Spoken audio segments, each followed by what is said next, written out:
inkrementacja, sprawdzanie warunków brzegowych i tak w każdej iteracji pętli. Czy można to zrobić inaczej? Można. Z tego filmu dowiesz się jak.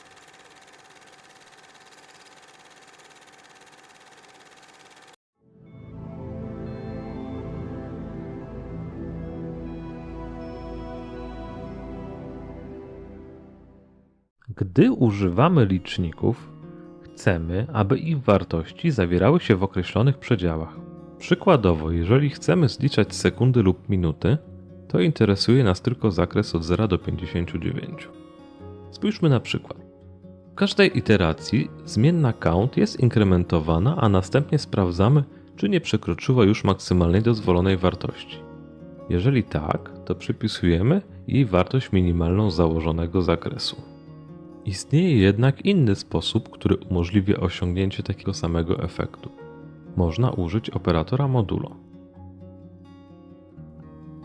W pokazanym przykładzie do zmiennej count dodawane jest 1, czyli mamy tutaj tradycyjną inkrementację. Następnie wynik inkrementacji przechodzi przez operator modulo. Dzięki temu do zmiennej count zostanie przypisana reszta z dzielenia przez 60. Przykładowo, jeżeli count plus 1 będzie równe 60, to reszta z dzielenia przez 60 wyniesie 0, które to zostanie przypisane do zmiennej count. Czyli osiągamy ten sam efekt co w poprzednim przykładzie, ale bez użycia ifa. W podobny sposób możemy zrealizować dekrementację. Jednak jest to trochę mniej oczywiste. Wydawałoby się, że wystarczy zmienić plus 1 z poprzedniego przykładu na minus 1. Jednak to spowoduje, że nasz count dojdzie do zera, a potem będzie dalej dekrementowany aż do minus 59. Następnie minus 60 modulo 60 da nam ponownie 0.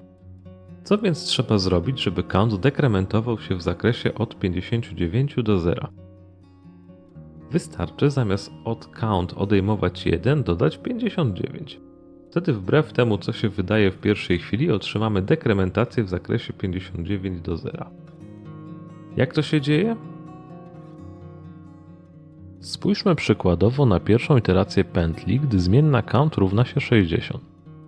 Dodanie do niej 59 daje nam 119, co po przepuszczeniu przez operator modulo 60 da nam 59.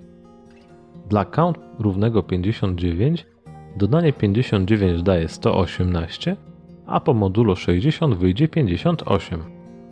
Podsumowując, zamiast sprawdzać w każdej iteracji pętli, czy count przekracza założony zakres, możemy do inkrementacji lub dekrementacji użyć operatora modulo.